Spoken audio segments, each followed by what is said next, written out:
पंढरपूर तालुक्यातील सिद्धेवाडी येथे मागील 1 वर्षापासून सिद्धेवाडी मान नदी पात्रात बेसुमार वाळू उपसा होत असताना महसूल व पोलीस प्रशासन कोणतीही कारवाई करीत नसल्याने नागरिकांनी तीव्र नाराजी व्यक्त केली आहे।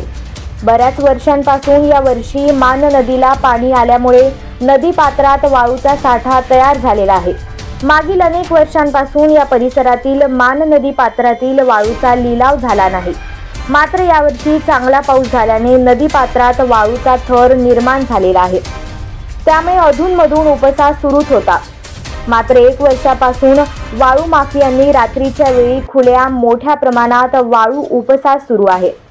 सदर वाळू उपशामुळे वाड्या वस्त्यावर व ग्रामीण भागात जाणारे रस्ते मोठ्या प्रमाणात दुरवस्था झाली आहे। पंढरपूर तालुक्यात बिगर नंबर मोटरसायकलीवरून वाळूचा साठप्पा करून रात्री पिकअप, ट्रॅक्टर, डॅम्पिंग यांच्या माध्यमातून बाहेर गावी वाळू जात आहे।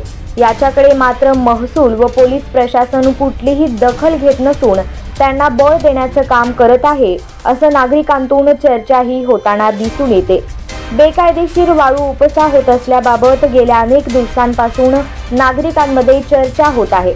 मात्र महसूल, पोलीस प्रशासन व स्थानिक प्रशासन या बेकायदेशीर वाळू उपशाकडे का दुर्लक्ष करीत आहेत, असा प्रश्न सर्वसामान्य नागरिकांना पडलेला आहे।